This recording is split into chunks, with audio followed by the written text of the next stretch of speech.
siang pemirsa, berjumpa lagi dengan KPID Talk bersama saya Amira Nada Siva. Bagaimana kabarnya hari ini? Semoga sehat selalu ya. Nah, pada kesempatan kali ini kita akan membahas tentang tayangan hedonistik di televisi Indonesia. Bersama saya sudah ada narasumber kita, Bapak M. Sudama Dipawikarta, selaku Komisioner Bidang Isi Siaran di KPID Jawa Barat. Selamat siang Bapak, bagaimana kabarnya hari ini?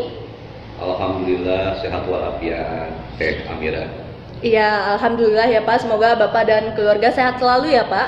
Nah, untuk hari ini kita akan membahas tentang tayangan hedonistik yang ada di penyiaran Indonesia. Belakangan lalu ditemukan tayangan yang mengandung unsur hedonistik Pak, yang ditayangkan pada jam anak-anak atau remaja dan dianggap melanggar pasal 15 ayat 1 SPS, kemudian melanggar pasal 37 ayat 4 poin C dalam SPS atau standar program siaran.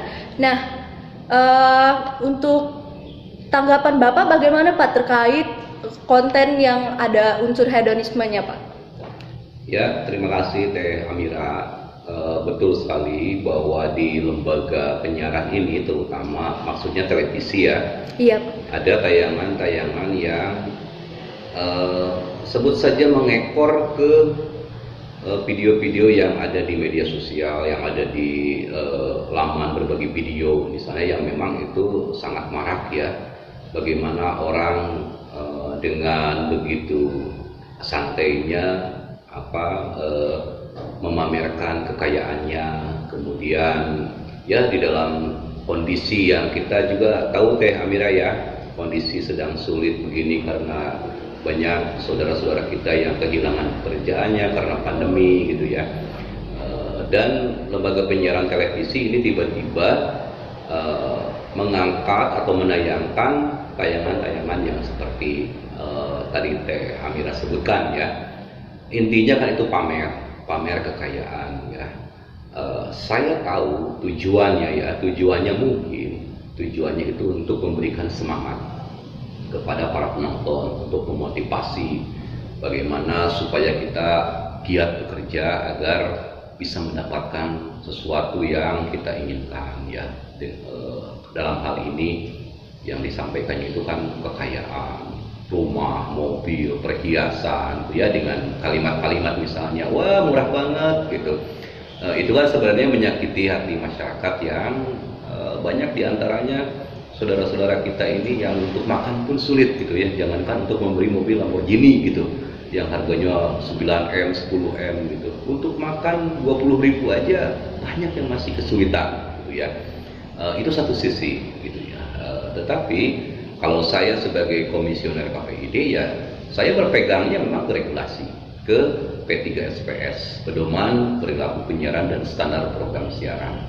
Tadi sudah disebutkan oleh Teh Amira di pasal 37 ayat 4 poin C itu sudah jelas disebutkan ya, tersurat itu bahwa tayangan untuk klasifikasi R ya, itu tentang klasifikasi R, klasifikasi remaja, tidak boleh menayangkan tayangan yang bisa mengganggu kesehatan fisik maupun psikis remaja ya, misalnya seks bebas ya, kemudian disebutkan di sana hedonistik, horor, dan ya kita juga semua tahu bahwa jam R itu memang hanya jam R itu ditayangkan dari jam, terutama ya jam 18 sampai jam 22 gitu ya, karena dari jam 22 ke atas itu sudah dewasa.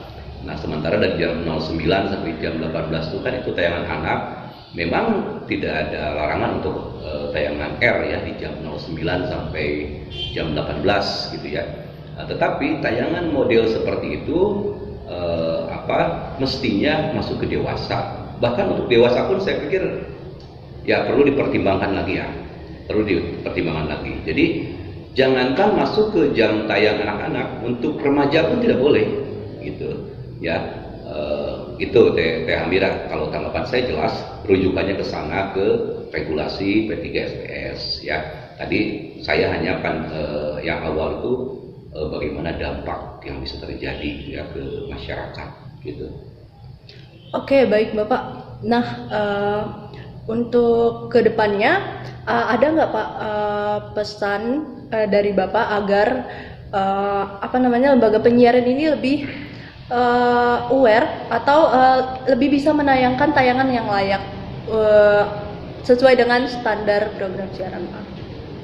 Eh, saya paham, saya yakin, bukan paham ya, saya yakin lembaga penyiaran pun lebih paham kondisi yang ada di masyarakat. Mereka lebih kreatif, lebih cerdas, dan tentunya mereka pun akan melihat bagaimana kondisi masyarakat sekarang. Kemudian lembaga penyiaran itu kan harus tetap, kalau saya berharapnya untuk lembaga penyiaran itu harus tetap menjadi tontonan yang menjadi yang tetap menjadi kepercayaan publik gitu ya. Karena kan di lembaga penyiaran itu ada QC di lembaga penyiaran itu, di televisi misalnya ya, yang saya tahu itu mereka lebih ketat gitu ya. Kalau mau menayangkan sesuatu itu diperiksa dulu gitu ya, ada kekerasannya enggak, ada adegan seksnya yang berlebihan itu, yang vulgar enggak, itu di QC gitu. Termasuk mungkin untuk cek and recheck dari satu informasi ini hoax atau bukan. Nah, saya pikir untuk masalah hedonistik pun perlu diperhatikan gitu ya. Ini apa yang akan ditampilkan itu bagaimana dampaknya, walaupun tidak ada kekerasannya. Kan kayak Amira juga nonton kan, tidak ada adegan seksnya, tidak ada adegan kesadisan, tapi dengan memamerkan harta gitu ya, saya pikir ya itu lebih banyak mudorotnya ya, terutama untuk remaja yang memang tidak boleh itu gitu ya. Dan saya pikir untuk dewasa pun ya perlu dipertimbangkan ya, walaupun tidak ada larangan jadi regulasi gitu. Memamerkan, apalagi kalau itu hanya flexing saja. Sekarang kan sudah musimnya flexing gitu ya. Jadi dia memamerkan harta itu untuk menarik minat masyarakat supaya dia bergabung. Ya seperti misalnya kasus yang sekarang sedang hangat, binary option, kemudian olive trade atau apapun namanya, yang saya pikir itu bukan trading gitu ya. Saya kebetulan kayak Amira ya, dari tahun 2010 lah kalau tidak salah, saya sudah mempelajari trading ya, trading online, trading beneran, trading online, forex saya pelajari, kemudian saham gitu. Nah, kalau binary option ini bukan trading, judi ini, gitu ya. Karena hanya menebak ini arah grafik mau naik atau mau turun dalam waktu sekian menit, gitu ya. Gimana itu ceritanya ada trading yang ditentukan oleh waktu? Kalaupun ditentukan mau take profit atau stop loss, itu bukan waktu, gitu ya. Tapi ketika mencapai keuntungan, oke, take profit misalnya, atau ketika kita salah memprediksi, stop loss. Nah, kalau ini kan tidak, mau untung mau rugi, detik kesekian harus berhenti gitu ya. Ini saya bahas ini karena belakangan ini kan mereka yang memamerkan harta kekayaannya itu kan mereka bilang ini hasil dari trading gitu ya. Padahal kenyataannya kan ada beberapa yang sudah mengadukan bahwa mereka itu merasa tertipu gitu ya. Dan saya juga bingung, masa sih ketika ada orang yang mengalami kerugian itu justru si afiliator mendapatkan 70%. Jadi ketika ada orang yang menginvestasikan uangnya 100 juta terus kemudian dia loss, habis semua uangnya, nah si afiliatornya itu yang pamer-pamer kekayaannya itu dia dapat 70% katanya gitu ya. Kan itu berbahaya ya kalau ditampilkan di lembaga penyiaran. Maksudnya berbahaya ketika dia memamer-mamerkannya, karena betul dia tidak mengajak, tidak memaksa. Mengajak sih kelihatan tersirat ya. Dia tidak memaksa, betul, tidak memaksa kok saya masyarakat untuk daftar. Tetapi dengan dia memamerkan mobilnya, rumahnya, kan masyarakat jadi tertarik juga dong. Itu kan sangat manusiawi ya. Kalau saya melihat ada orang ini, wah sukses dia, apa sih usahanya? Oh trading, boleh dong kita coba, kan begitu gitu ya. apalagi pertujuan ke sana gitu. Meskipun tidak ada tujuan untuk menarik investor atau menarik member, saya pikir kalau pamer-pamer itu apa sih manfaatnya gitu ya. Orang yang kaya beneran itu biasanya justru nggak pamer dia, justru dia bersembunyi gitu. Lebih ingin hidup dengan tenang, nyaman, gitu, damai gitu. Nah, itu makanya saya menyoroti tolong dong lembaga penyiaran berhati-hatilah kalau mau membuat acara semacam ya itu kan reality show gitu ya, yang isinya adalah hedonistik gitu. Carilah lebih kreatif lagi tayangan-tayangan yang kalau memang tujuannya untuk membangun motivasi ya tidak perlu memamerkan ini harga jam tangannya sampai 500 juta atau apa gitu. Saya pikir begitu gitu, Teh Amira. Oke, baik Pak. Jadi ini ya, tayangan hedonistik ini memang harus diperhatikan lebih ya Pak ya.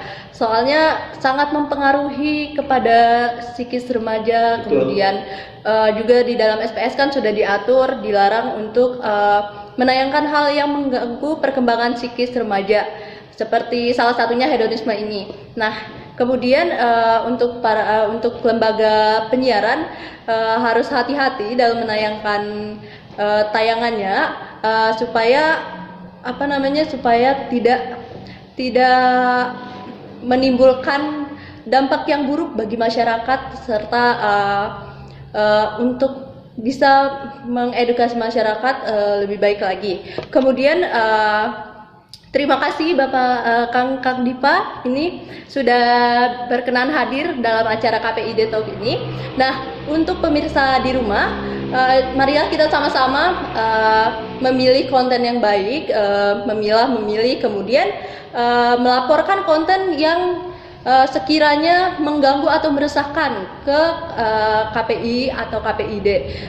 Dengan cara pengaduannya, formatnya nama lembaga penyiaran tersebut, kemudian nama programnya apa, kemudian waktu tayangannya kapan, dan deskripsi dugaan pelanggaran dari tayangan tersebut itu apa, saran dan nama serta alamat pelapor, dan dikirim ke Komisi Penyiaran Indonesia Daerah masing-masing atau Komisi Penyiaran Daerah Pusat. Nah, Teh Amira ya, untuk masyarakat itu tiap tahun itu kami KPID memberikan penghargaan juga kepada masyarakat Pak, yang banyak mengapresiasi atau mengkritisi lembaga penyiaran. Itu ada kategorinya. Mulai tahun kemarin tuh sudah ada.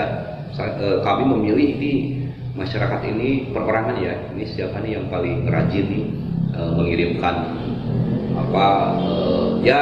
pengaduan itu kan bukan berarti harus selalu melihat yang negatifnya.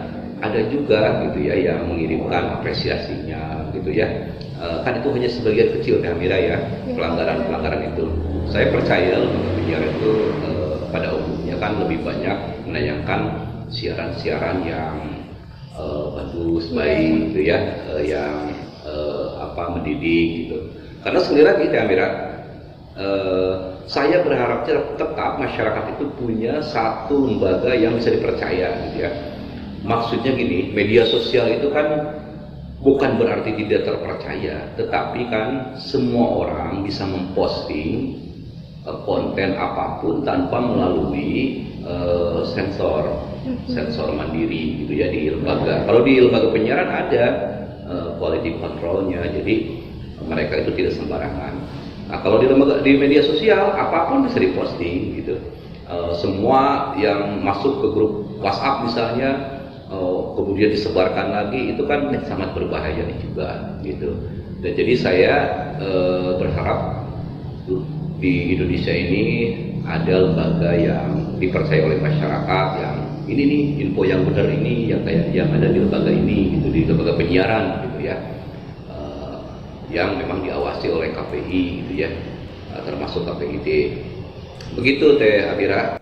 Baik Bapak, terima kasih banyak dikarenakan waktu yang terbatas. Kita cukupkan aja ya sampai di sini ya pemirsa. Baik pemirsa, itulah tadi perbincangan kita terkait tayangan hedonistik bersama Kang Dipa. Mohon maaf apabila terdapat kesalahan, baik itu perbuatan maupun perkataan. Saya pamit undur diri. Wassalamualaikum warahmatullahi wabarakatuh.